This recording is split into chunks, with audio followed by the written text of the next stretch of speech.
What on earth was happening?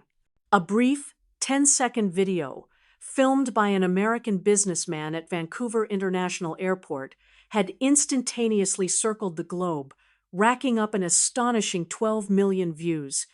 But what surprised the man who filmed it most wasn't the content of the video itself, but the single resounding comment from people all over the world: "You would never see this in the United States. Why can only Canada do this? What exactly did he capture in that footage, and why did it leave the world in such a state of shock?" Let's find out together. Mark Wilson, 45, was a senior partner at a top-tier consulting firm headquartered in Los Angeles. With an annual income well into the seven figures and a job that required him to constantly travel the globe, airports were his second office. For him, the best airport in the world was, without question, Los Angeles International Airport, LAX. This was a belief he had never once wavered from. Indeed, LAX was a global aviation hub, serving over 87 million passengers a year. Mark felt an immense sense of pride in the magnificent infrastructure built by the American aviation industry. Canada's airports are probably on par with France's or Germany's, I suppose he had once remarked to a colleague, implying they were functional but lacked the sheer scale and efficiency he was accustomed to. The U.S. GDP is about 15 times that of Canada. The numbers speak for themselves, Mark firmly believed. But the true reason for his conviction stemmed from a humiliating experience at a major European airport the previous year. His suitcase had been carelessly thrown by a baggage handler, causing important documents inside to scatter across the tarmac. When he complained, the staffer merely shrugged. "That's just how things are at busy airports," he was told. That incident only deepened his prejudice. As his plane prepared to descend into Vancouver International Airport, YVR, Mark let out a smug internal chuckle. On this business trip, he thought, I'm going to show these Canadians the true power of American might. The project he was leading was a major merger and acquisition with a Canadian company. His mission: to introduce the efficiency-driven American business model. It felt like the perfect job. Canadians are always focused on polite little details, completely missing what's truly important, was his assessment of the people. In the World Economic Forum's competitiveness rankings, the United States stood at number 2, while Canada was at number 12. To Mark, these numbers were undeniable facts. Even when a flight attendant kindly explained some aspects of Canadian culture to him, his expression remained cold. Humility and politeness have no place in business. Results are everything. As the plane neared its landing, a sense of arrogance swelled within him. He pictured the Canadian businessman bowing before the overwhelming power of American capital. He had no idea that the reality he was about to experience would completely shatter his worldview. The moment his plane touched down at Vancouver International Airport, Mark's life-changing journey began. The second Mark stepped into the terminal at YVR, he sensed something unusual. The floors were exceptionally clean, gleaming under the lights. Must be a new terminal, he mused. On his way to immigration, Mark instinctively glanced at his watch. At LAX, this time of day would mean massive queues. But immigration at YVR was surprisingly smooth. Probably just low passenger volume, Mark concluded to himself. But it was at the baggage claim that the first crack appeared in his deeply entrenched beliefs. As the ground staff lifted the luggage from the conveyor belt, they carefully arranged each and every suitcase in a neat row. What on earth is this? It was a sight you would never see in America. American baggage handlers would just toss the bags onto the carousel with no regard for their orientation or position. But here, at YVR, the staff placed every suitcase with the handle facing outwards, making it easy for travelers to grab their bags. So inefficient. A total waste of time, Mark thought, frowning. In his value system, this kind of action was incomprehensible. The foundation of American business was time efficiency. Every minute, every second, directly impacted the bottom line. But a greater bewilderment awaited him. On his way to the exit, Mark got lost. The signage at YVR was multilingual, in English and French, but for someone accustomed to the big, simple, direct signs of American airports, the more detailed Canadian design felt confusing. "Excuse me, where is the taxi stand?" he asked a nearby airport employee in English. The employee, though his English was perfectly clear, spoke with a slight accent. He did his best to explain the directions, but then, to Mark's surprise, he did something more. Seeming to feel that words alone might not be clear enough, he began to walk Mark directly toward the taxi stand. "Oh, you don't have to go to all that trouble," Mark said, feeling a bit awkward. At an American airport, an employee would never personally escort an individual traveler like this. An employee's duty was to do their assigned job. Any extra service was a paid option. But the YVR staffer simply smiled and replied, "Making sure our guests feel safe and welcome is our responsibility, eh?" An indescribable feeling began to stir in Mark's heart. This employee wasn't getting paid extra for this. Why go to such lengths for him? It was an act that American rationalism could not explain. When they reached the taxi stand, the employee gave a polite nod and turned to leave. Mark stood there alone, stunned. What was this feeling? His mind was filled with a mixture of confusion and warmth, but he quickly shook it off. This is no time to get emotional. In business, efficiency is truth, Mark told himself. After getting into the taxi, he tried to validate his impressions of Canada by talking to the driver. "Are the staff at this airport always so friendly?" The driver answered as if it were the most obvious thing in the world. "Oh yeah, that's normal. The customer comes first. Isn't that just common sense?" Mark's confusion deepened. After checking into his hotel, Mark was reviewing documents for the next day's negotiation when he realized a vital presentation file was missing. He remembered putting it in his checked luggage the night before. An ominous thought flashed through his mind. He tore through all his bags but couldn't find it. Tomorrow's negotiation was critical for his career. If this project succeeded, Mark could be promoted to head of North American operations. But without this key document, the negotiation was likely doomed. Damn it! Just like airports in any other country, Mark seethed, trembling with anger. The nightmare he had experienced in Asia was replaying itself. Lost luggage, staff with no sense of responsibility, and ultimately, you just had to accept the loss. He was convinced that all non-American airports were the same. The next morning, he called the Lost and Found office at YVR. "I'm looking for an important document. I arrived last night." The person on the other end of the line listened politely to his situation and replied, "Okay, sir. I'll look into it for you right away. Please hold." Mark held almost no hope. In the US, just looking up a lost item could take a very long time. In Canada, it would surely take even longer. But unexpectedly, the phone rang back in just 20 minutes. "Sir, we found the document you're looking for," the staffer's voice said, laced with a hint of relief. "Really?" Mark couldn't hide his astonishment. "Yes, sir. It was found under a seat during last night's cleaning. We've been keeping it safe for you here." When Mark rushed to the airport, a staff member already had his document waiting, kept securely. The folder was intact, not a single page missing. "Thank you so much. You've been a huge help." But the staffer's next words left Mark speechless. "Actually, we were just preparing to send the document to your hotel by courier. We are very sorry to have made you come all this way." Mark was utterly bewildered. He had carelessly lost his own document, yet the airport staff was apologizing to him and had even planned to personally deliver it. This was a level of service that would be absolutely impossible in the United States. "Why would you do all this for me?" Mark couldn't help but ask. The employee looked slightly embarrassed and replied, "Well, since we are holding on to a customer's important belongings, it's our responsibility to return them to you safely.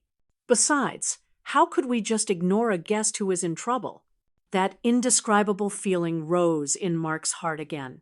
This employee had no obligation to go this far. Why be so dedicated? There was no bonus or reward, Why was he willing to sacrifice his own time for someone else? I'm really glad we could help, the employee said, his smile seeming to come from a place of genuine satisfaction, as if he were happy about something he had accomplished for himself. In the taxi on the way to his meeting, Mark was lost in thought. Everything he had experienced in the past 24 hours was something his value system could not explain. These actions, which contradicted the principles of efficiency and rationalism, had left a beautiful feeling in his heart. Have I been overlooking something important? But he quickly pushed the thought away. Don't get emotional. In business, results are everything, Mark motivated himself. He was determined to prove the superiority of the American efficiency-first business model in the upcoming negotiation. The negotiation proceeded more smoothly than expected. Mark's presentation was flawless, and the Canadian company's executives listened with rapt attention. If we implement our system, we can reduce costs by 30% and cut the workforce by half. The Canadian side seemed very interested in the efficiency presented by the numbers. But at the end of the negotiation, an unexpected question arose. So, how will the issue of employee retention be handled? Have you considered the employees who will be laid off? Mark scoffed internally. In business, it's normal to eliminate inefficient parts. This will lead the company to growth. But the faces of the Canadian executives darkened. We consider our employees to be like family. We can't just abandon them. Mark couldn't understand. Bringing emotions into business was irrational. Sentimentality doesn't grow a company. To win in the global competition, efficiency is indispensable. The negotiation was put on hold. The Canadian side said they would reconsider, but Mark knew it was a rejection. On the way back to his hotel, he couldn't hide his frustration. Canadians are so hard to understand. They haven't caught up to global standards, but the events of the next day would confuse him even more. In the hotel lobby, he happened to run into a young employee from the Canadian company he had just negotiated with. Mr. Wilson, the employee said, bowing his head respectfully. Thank you for your time yesterday. Mark became guarded, worried he was about to hear some sarcastic remark after being rejected. But what happened next was the complete opposite. Actually, I'd like to help you understand Canadian culture better, Mr. Wilson. If you have some time, would you consider visiting our company? Mark was puzzled. They had rejected his proposal, so why invite him for a tour? There had to be a motive. I'm not particularly interested, Mark replied coolly. But the young employee persisted. What you said about efficiency is important, Mr. Wilson. But we have our own kind of efficiency too. If you could see it with your own eyes, I believe you might find something new. In the end, Mark's curiosity got the better of him, and he agreed. But in his mind, his conviction remained strong. I'll just be seeing Canada's inefficient management style. Perhaps it's another good opportunity to prove American superiority. On the day of the tour, Mark was astonished. The atmosphere at the Canadian company was completely different from what he knew in the U.S. The relationships between employees were like those of a family, but in Mark's eyes, this was a picture of inefficiency. How can a competitive edge be born from such an overly relaxed environment? He mocked internally. While touring the factory, he saw employees meticulously maintaining the machinery. In the U.S., this kind of work would be outsourced to specialized companies. They have no sense of cost, Mark was certain. At the employee cafeteria during lunchtime, he was even more surprised. Executives sat and ate with regular employees. This was a sight you would never see in America. No class distinction.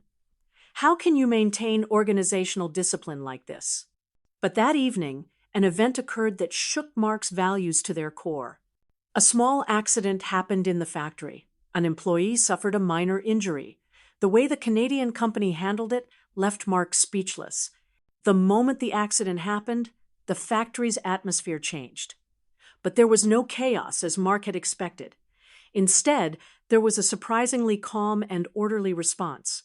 The employee closest to the incident immediately administered first aid, while another called an ambulance. Someone else contacted the injured worker's family. They're probably just following an SOP, Mark thought at first. The U.S. also had emergency procedures, but what happened next was beyond his imagination.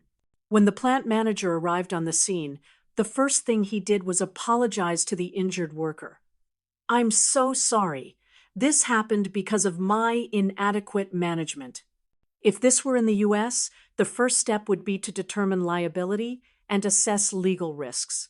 This kind of emotional apology would be considered a dangerous act. But the plant manager's apology was clearly sincere. What was even more surprising was what followed. After the injured worker was sent to the hospital, the plant manager gathered all the employees. "This accident happened because of a problem with our safety management. Starting tomorrow, we will reevaluate all our work processes. We absolutely cannot let the same accident happen again." Mark was utterly confused. The accident was caused by the injured worker's own carelessness. Why did the plant manager need to take responsibility? In the U.S., this would be classified as an individual's fault. But what he couldn't understand even more was the reaction of the other employees. No one blamed the plant manager. Instead, they chimed in saying, "We should have been more careful ourselves." The entire organization was taking responsibility together. "This is so inefficient," Mark grumbled to himself. But what he saw the next day delivered the decisive crack to his value system.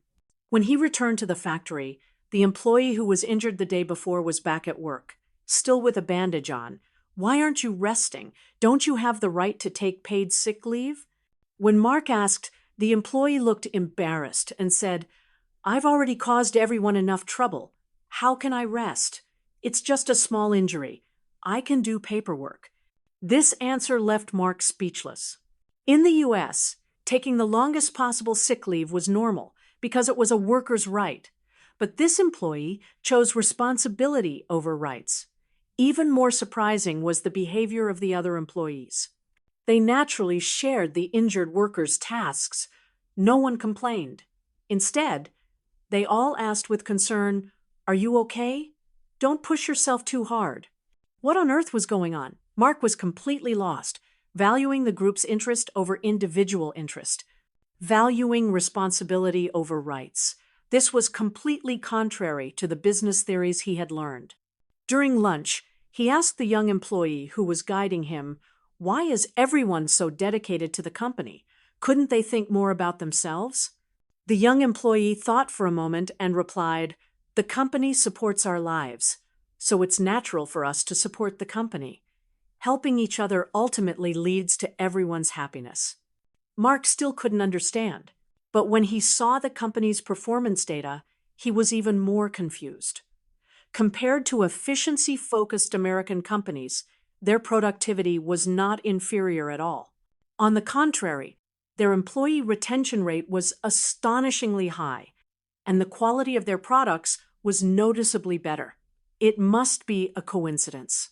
"They're just having a good period right now," Mark told himself. But deep down, another feeling began to sprout. Could it be that the efficiency I believe in is only superficial? Perhaps true efficiency exists on a deeper level. This question quietly took root in his mind. On the day of his departure, Mark arrived at Vancouver International Airport with complex feelings. The week he had spent here had shaken his preconceived notions of Canada, but he still couldn't fully accept it.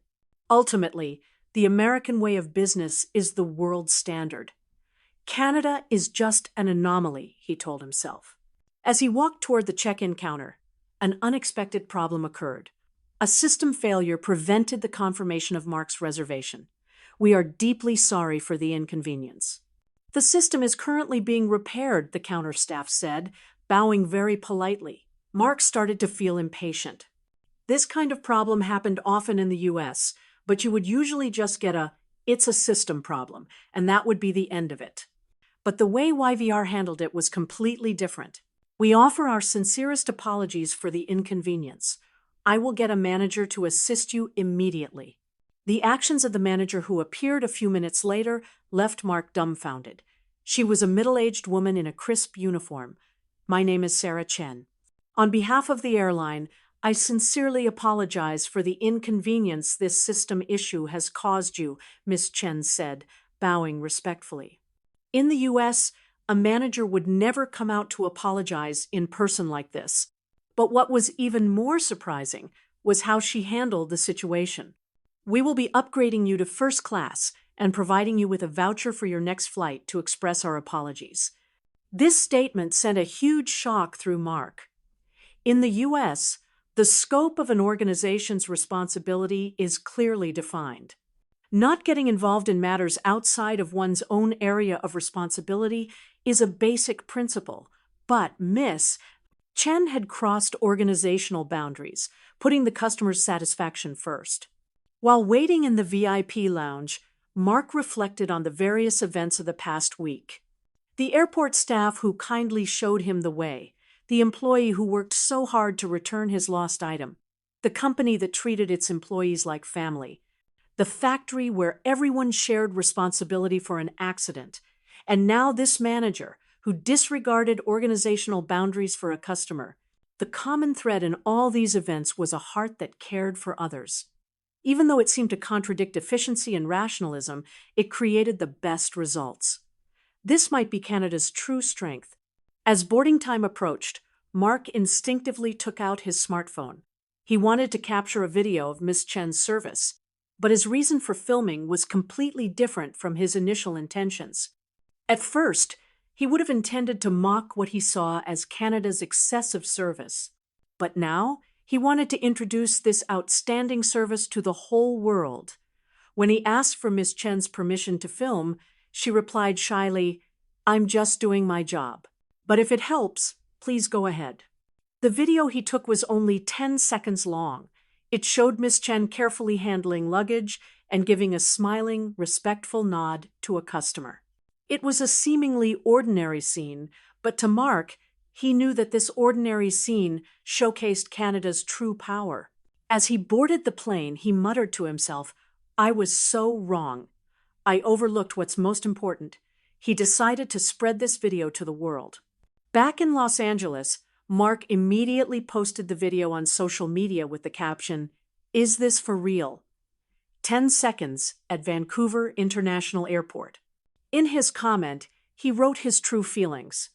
"I completely misunderstood Canada." The employee in the video isn't doing anything special. She is simply thinking of the customer from the bottom of her heart. But I've realized that this is Canada's true strength. The video spread like wildfire. Within a day, it surpassed 1 million views. Within a week, it reached 12 million.